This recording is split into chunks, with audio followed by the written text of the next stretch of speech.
En aquel tiempo, Juan, que había oído en la cárcel las obras del Mesías, le mandó a 2 de sus discípulos para preguntarle: ¿eres tú el que ha de venir o tenemos que esperar otro?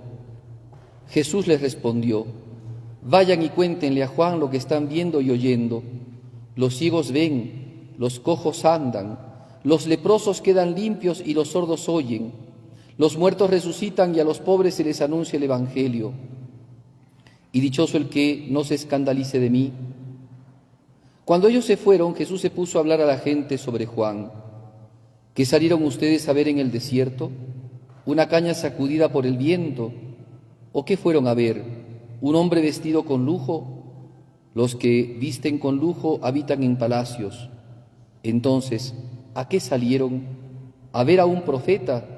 Sí, les digo, y mucho más que un profeta. Él es del quien está escrito: yo envío mi mensajero delante de ti para que prepare el camino ante ti. Les aseguro que no ha nacido de mujer uno más grande que Juan el Bautista, y sin embargo, el más pequeño en el reino de los cielos es más grande que él. Palabra del Señor. Gloria a ti, Señor Jesús. Asiento.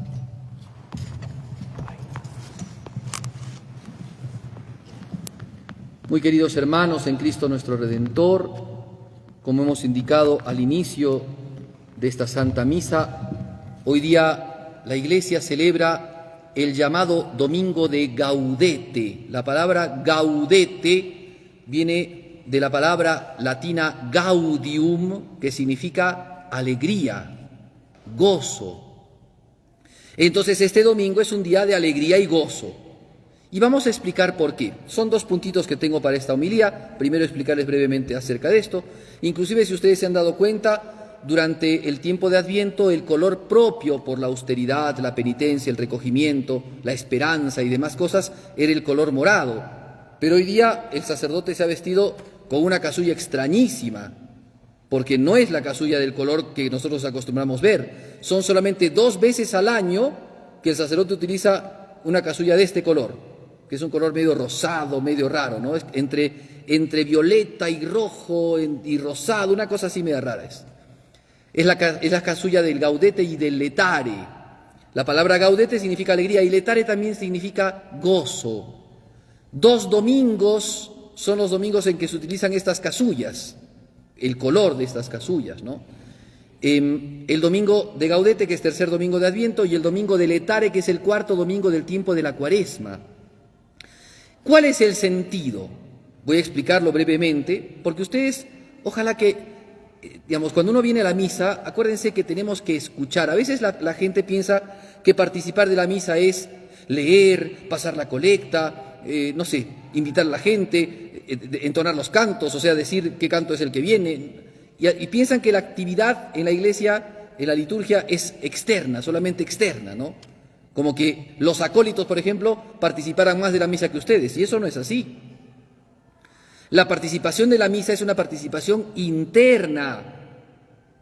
La Virgen María participaba de la cruz como nadie, y ella no andaba haciendo cosas en la cruz. Pues la participación en la misa es la participación en el santo sacrificio de la cruz. Entonces nuestra participación no es externa, haciendo cosas, sino es interna. Escuchando, reflexionando, cantando, contestando fuerte. Esa es la participación. No necesariamente tenemos que hacer cosas externas, pero es principalmente lo interno lo que tiene que estar ahí presente. Muy bien, entonces, en la celebración de la misa, claro, no hemos escuchado el canto en el canto de entrada, porque todas las misas tienen algo que se llama antífona de entrada. La antífona de entrada de hoy, por eso es que la misa se llama de Gaudete, ha empezado de la siguiente manera: alegraos. Es una frase de San Pablo a los filipenses. Alegraos, os lo digo de nuevo, alegraos, el Señor está cerca. Esa era la antífona de entrada. Después de la antífona de entrada, hemos escuchado la primera lectura, que si ustedes han prestado atención a la primera lectura, es una lectura de gozo y de alegría, porque va a haber un cambio en el pueblo de Israel. Va a llegar el Mesías. Entonces, ¿qué dice ¿qué dice Isaías? Primero, saltarán de alegría. Miren, saltarán de alegría el desierto y la tierra reseca. Entonces, palabra de Cristo que se establece en la alegría de los hombres. Saltarán de alegría los hombres, de alegría el desierto y la tierra reseca, la llanura se regocijará. Miren todos los términos que hablan del gozo, de la alegría, ¿no? Se regocijará y florecerá como un lirio, se regocijará y dará gritos de alegría, gritos de alegría. ¿Se dan cuenta cómo nos habla entonces de un júbilo, de una alegría? Hay una cosa grande que va a haber. Por eso es que nuestro corazón tiene que tener mucha alegría. ¿Qué es lo que va a venir? Sigo con Isaías. Miren a su Dios, que trae la venganza y el desquite. Viene en persona a salvarlos. ¿Cuál es el motivo de la alegría? ¿Que Argentina está ganando en el Mundial? ¿Que sacaron al presidente? Para algunos es alegría, para otros es tristeza.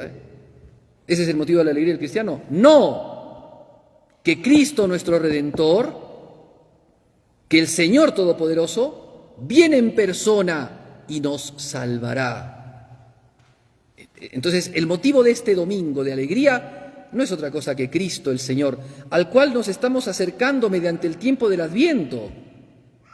Y entonces es como que el cristiano está a punto de explotar de alegría. Porque si bien estamos viviendo este tiempo de austeridad, de penitencia, de oración, de reflexión, pero ya nuestro corazón no da más, porque el Señor viene. Nos regocijamos porque es como aquel que termina la noche y comienza el día. Termina la noche con la oscuridad, con la penumbra, pero de repente empieza a repuntar la luz, a refulgir la luz en el horizonte. Y ya los pajaritos empiezan a cantar, despertándose y dándole gloria a Dios. Y ya la mañana viene con su brisa mañanera y con su rocío matinal que nos anuncia la llegada del sol. Pues es lo mismo, nosotros los cristianos nos encontramos así. El sol que nace de lo alto, ese está naciendo, ese está viniendo. ¿Cómo no vamos a estar con alegría? A pesar de las dificultades, a pesar de las confusiones, a pesar de las tribulaciones que podemos pasar. Nuestra alegría está en el Señor. Eso es lo que fundamenta este domingo de Gaudete, este domingo de alegría. ¿Se dan cuenta? Por eso es que hasta la liturgia, que es una liturgia austera, no hemos cantado el Gloria aún, pero ya empezamos a vivir este gozo. Alegraos. ¿Qué ha dicho el apóstol Santiago en la segunda lectura? Hemos escuchado, Dice así, ¿no? El campesino aguarda pacientemente el fruto valioso de la tierra. Una persona que trabaja en el campo, que vive de lo que manda la lluvia, es decir, siembra, ara su campito, mete su semillita y espera que viene la lluvia. Y no solamente el primer momento de la siembra, sino durante todo el tiempo que dura este sembrado, va esperando que la lluvia vaya mojando, vaya nutriendo la tierra, le vaya dando vida y contextura. Entonces después salen los tallitos, salen los frutos de lo que ha sembrado. ¿Se dan cuenta?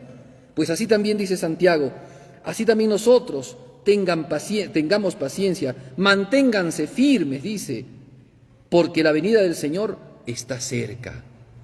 Ese es el mensaje, ¿no? Tengamos paciencia, pero estemos alegres, porque el Señor está cerca. Eso es, podríamos decir, el primer punto y el primer mensaje que nos trae la liturgia de hoy.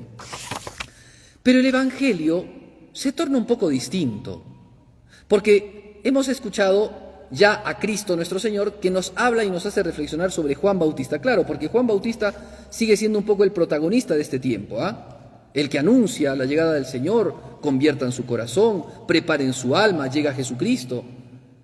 Pero ha pasado algo en Juan Bautista.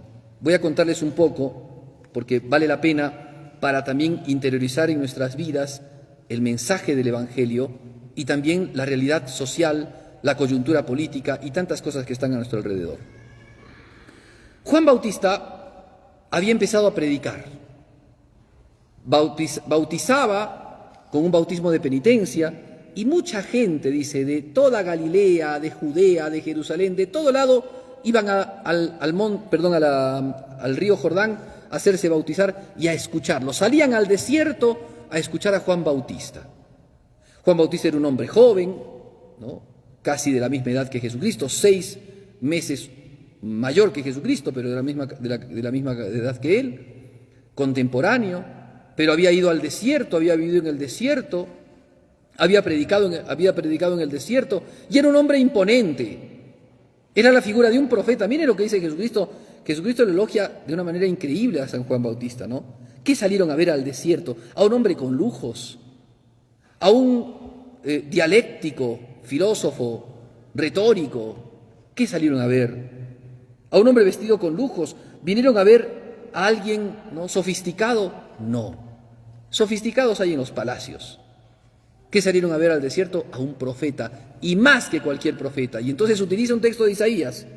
Este es aquel del que se dice: yo envío a mi mensajero. ¿Ven? Juan Bautista es el mensajero delante de ti, para que prepare el camino ante ti. Es decir, lo envían delante de Jesucristo, o sea, para que sea el precursor, para que vaya avisando al pueblo: viene el Mesías, preparen el corazón. Les anuncio la alegría de la llegada del reino, pero endereza tu vida, porque el Señor viene y va a juzgar. Y al árbol que no da fruto lo va a talar y lo va a meter al fuego. Y está con su guadaña, ¿no?, está con su segadora para empezar a recoger lo que se ha sembrado. Así dice Juan, ¿no? Entonces, inclusive a los fariseos les dice: ¿quién les ha enseñado a ustedes a escaparse del castigo que les viene? El castigo será inminente si no se convierten. Den frutos de buenas obras. Era bravo Juan Bautista, ¿eh?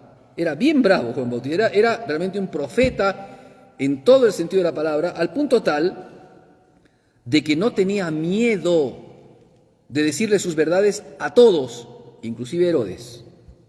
Bueno, ¿qué había pasado con Juan? Juan había predicado, viene el Mesías, en el culmen de su gozo, el Mesías mismo llega donde él, y el Mesías, en una humildad suprema, se hace bautizar con él. Y Juan Bautista, lleno de gozo, de humilde gozo y de emoción ante la teofanía que se presentó ante él. El Padre hablaba: este es mi Hijo, el Espíritu Santo descendió y Jesucristo se hizo bautizar. Juan Bautista dice: Él es el Cordero de Dios, vayan con Él, Él quita el pecado del mundo. Dos discípulos de Juan se ven muy cercanos a él. Uno se llamaba Andrés, el otro era un Juancito también, pequeñito, Juan el Evangelista. Eran discípulos de Juan. Pero Juan, en la inquietud de que él crezca y yo disminuya, de que él no era digno de desatarle las sandalias, como dicen los textos, ¿no?, los manda donde Jesús, vayan donde él. Y estos jóvenes fueron a ver a Jesucristo, y Cristo les dijo, ¿no?, le dijeron: Maestro, ¿dónde vives? Y Jesús respondió: venid y ved. Y se quedaron con él. Y al poquito tiempo Andrés invitó a su hermano, que se llamaba Simón, y a Jesús, Simón, Jesús lo vio y le dijo: tú ya no te vas a llamar Simón, tú te vas a llamar Pedro. ¿Se dan cuenta? Y al otro hermanito de Juan, que era mayor, que era también un hombre imponente, celosísimo de las cosas de Dios, llamado Santiago, Santiago el mayor, a quien nosotros llamamos también el Matamoros, pues ese Santiago también fue convocado y se hicieron así los primeros apóstoles de Jesús. Pedro y Andrés, hermanos; Santiago y Juan, otros dos hermanos, los hijos del Zebedeo. Juan estaba gozoso de la presencia de Cristo, ya llegó el Señor. Pero claro, también está el tema de la interpretación que uno da a las cosas. En esto, por supuesto que hay datos bíblicos, pero Juan empezó su peregrinar, su predicación con mucha fuerza, y por supuesto se ganó fácilmente enemigos, los mismos enemigos que tuvo Jesucristo: los fariseos, los saduceos, los escribas, los doctores de la ley, los miembros del Sanedrín, enemigos de Juan. Por eso Jesús, en una controversia, cuando le preguntan a Jesús: ¿con qué autoridad haces lo que estás haciendo?, ¿no? Jesucristo había expulsado a los mercaderes del templo. ¿Con qué autoridad haces lo que estás haciendo? Y Jesús le dijo: yo les voy a preguntar algo también a ustedes. Juan, ¿qué autoridad tenía para predicar y para bautizar? Y estos, murmuradores, mala gente, empezaron a hablar entre ellos. Si decimos que Juan tenía autoridad de Dios, entonces la gente nos va a decir: ¿y por qué no creyeron en él? Porque ellos no creían en Juan. Y si le decimos que no tenía autoridad, la gente se nos va a ir encima. Entonces, como ellos obraban no por la gloria de Dios, no con la sinceridad de un alma con recta intención, sino solamente eran unos demagogos que les interesaba solamente quedar bien con la gente, Entonces, ¿qué le respondieron a Jesús? No sabemos. Falsos, ¿no? Hipócritas. Y Jesucristo entonces también, con todo derecho, le dijo, tampoco les respondo. Entonces, no creían en Jesús. Entonces, ¿qué pasó? Juan, decidido a su predicación, decidido a su profecía, sigue trabajando. Pero de repente, estos mismos enemigos de Juan son enemigos de Cristo. Y resulta que veían a Juan que vivía como un loco. De hecho, lo llamaban a Juan loco y endemoniado. Jesucristo va a decir esto también en el Evangelio. Pero lo veían a Jesucristo que no vivía en el desierto y que no se alimentaba con miel silvestre y con saltamontes, sino que Jesucristo comía y bebía de lo que le daban en las mesas y era invitado por mucha gente. Lo invitaban fariseos, pero también lo invitaban pecadores, como por ejemplo publicanos, Mateo, Zaqueo, y también se le acercaban personas de mal vivir, como por ejemplo María Magdalena y otras mujeres más. Entonces, ¿qué decían los fariseos? ¿Qué comentarios hacían? ¿Qué chismes decían de Jesucristo? ¿Qué vociferaban y murmuraban de él? Este es un pecador, es un comilón y es un borracho, porque se va a la casa de los pecadores a comer y se junta con publicanos y prostitutas. Eso decían de Jesús. Juan siguió predicando, pero escuchaba estos comentarios de Jesús.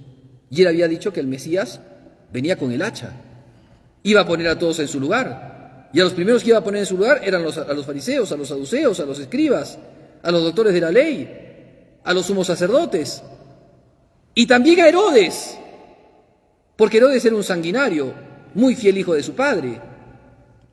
De tal palo, tal astilla. Herodes, dicen algunos que por conveniencia de su padre, porque era todo política, ¿no? Herodes se había metido con la esposa de su hermano, Filipo, ¿no? Eran 3 hermanos, ¿no? Filipo, Herodes y Arquelao. Arquelao era tan sanguinario que lo tuvieron que sacar de Judea. Arquelao era el gobernador. O sea, Herodes el Grande tuvo 3 hijos, a los 3 hijos los hicieron tetrarcas, herederos cada uno de una porción del territorio de Herodes. Cuando murió Herodes, entonces dejó a Arquelao en la parte de Judea. Pero era tan malo Arquelao que los romanos lo tuvieron que sacar, porque la gente no lo soportaba. Entonces después por eso dejaron a Pilato. Pero quedaron en la zona de Galilea y en la zona de la Transjordania quedaron sus otros hermanos, Filipo y Herodes Antipas o Herodes Agripa. Entonces sucede que parece que por el papá Herodes, ¿no? Primero casó a su hijo Filipo con una mujer, una princesa pagana, llamada Herodías. Pero después fue, al parecer, el mismo papá que al ver que Filipo no resultaba ser tan político como él esperaba, la sacó, o sea, hizo que su hijo Herodes Antipas se metiera con la esposa de su hermano.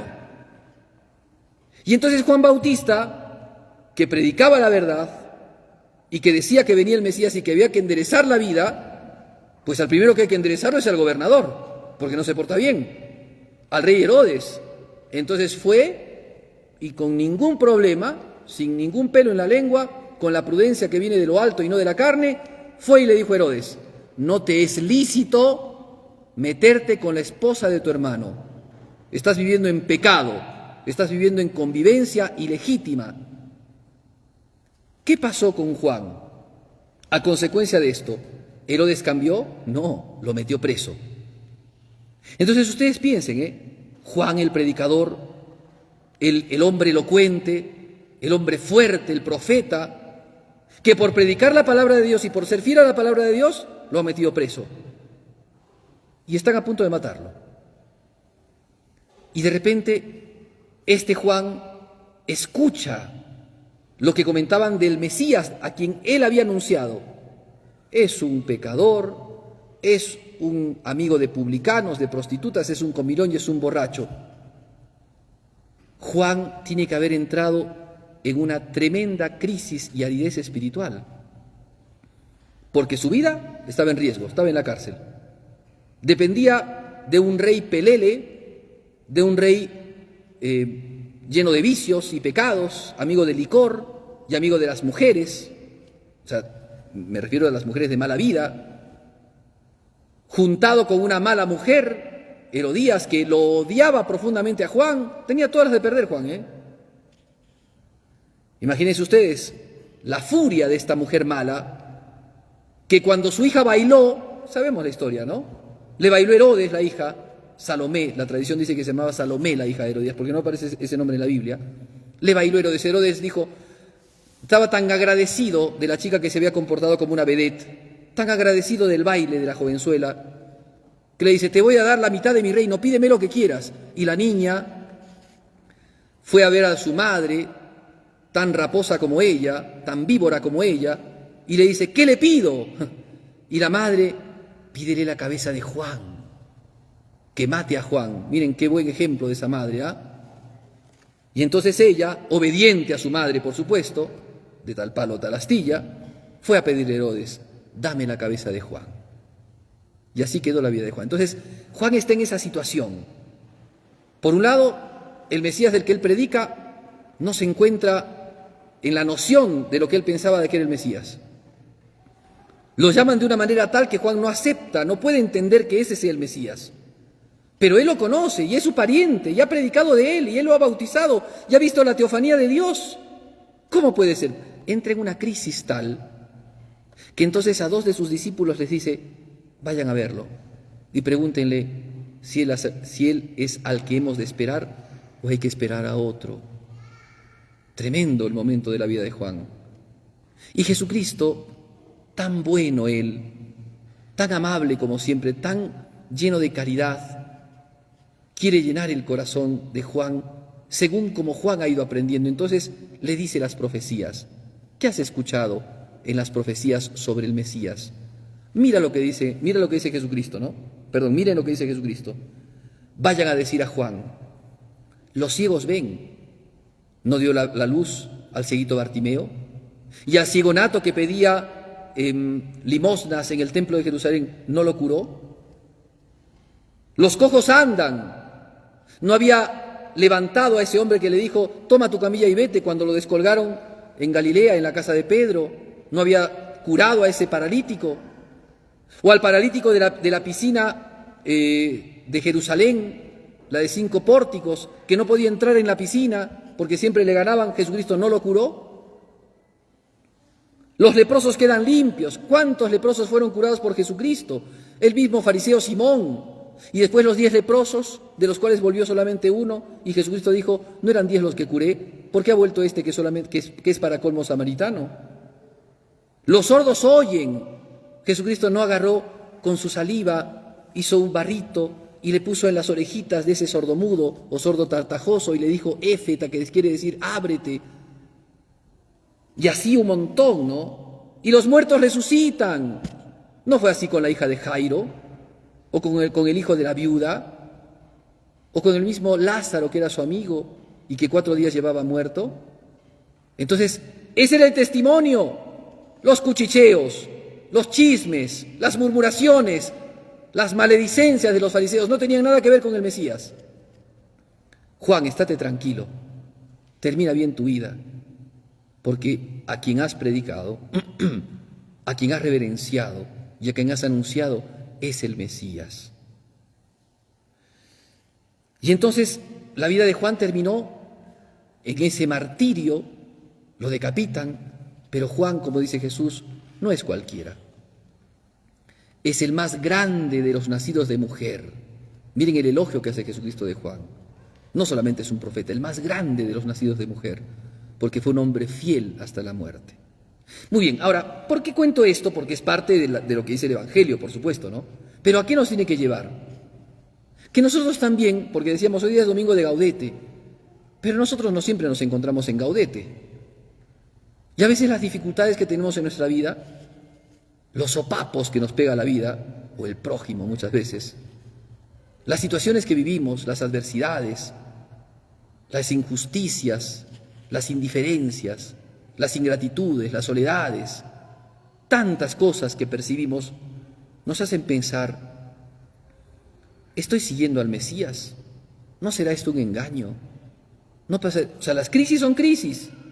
Y en las crisis se nos remueve el piso. Y hasta nosotros podemos pensar esto, ¿no?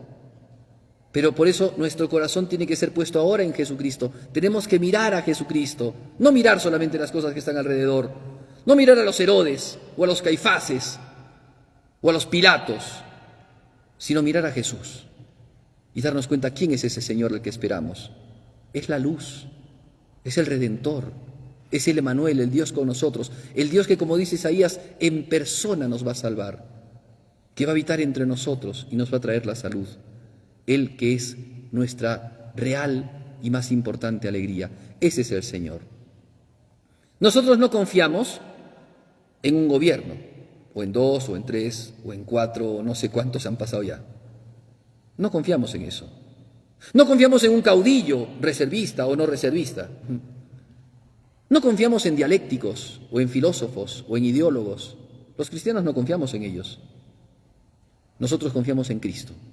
En Él hemos puesto nuestra confianza. Y el Señor llega. Y ese es el gozo que tenemos, ¿ven? ¿Cuál es el gozo de Juan? Has terminado bien tu combate. El Señor te aguarda. Este Cristo al que has predicado, Él será tu consuelo. Eso también Cristo nos dice a nosotros. No quiere decir que los cristianos vivamos en una burbuja, apartados del mundo, que lo que pasa en el mundo no nos interesa. No, no es eso. Sepan que hay ciertas comunidades, ¿no? Inclusive cristianas, no católicas, que tienden a eso, ¿no? A no interesarse por el sufrimiento humano, y no es así. La Iglesia ve el sufrimiento humano, sufre con el hombre, porque Cristo eso es lo que hizo con nosotros. No se trata entonces de ser indiferente al que sufre, al que padece. Se trata de poner nuestra esperanza y nuestra confianza en Cristo. Y por eso entonces ayudar con amor, con benevolencia, con misericordia y caridad al prójimo que lo necesita. Queridos hermanos, entonces, que el testimonio de Juan, que el anuncio de Isaías y que la llegada de Cristo sean lo que a nosotros alumbre nuestro día de gaudete, alumbre nuestras semanas y nos vaya iluminando hasta llegar a la Navidad. La presencia de Cristo que llega, el Señor que radiante está con nosotros, el Señor que es la luz y que ilumina y que siembra las claridades en nuestra inteligencia y la fuerza en nuestra voluntad, ese es al que esperamos, ese es en el que confiamos y ese es el que nos da la gran alegría de nuestra vida. Él es el origen de nuestro gozo. Por eso podemos perfectamente saltar de alegría o gritar de alegría, como dicen los textos de Isaías, porque Cristo viene, porque Cristo estará entre nosotros, porque Cristo ya está por la gracia en nosotros y por la Eucaristía y también en el prójimo. Que la Virgen Santísima, miren, mañana vamos a celebrar a la Virgencita de Guadalupe. Entre las tantas cosas que podemos decir de la Virgen de Guadalupe, ella está esperando al Señor. La imagen de Guadalupe es la imagen de una mujer que se encuentra encinta.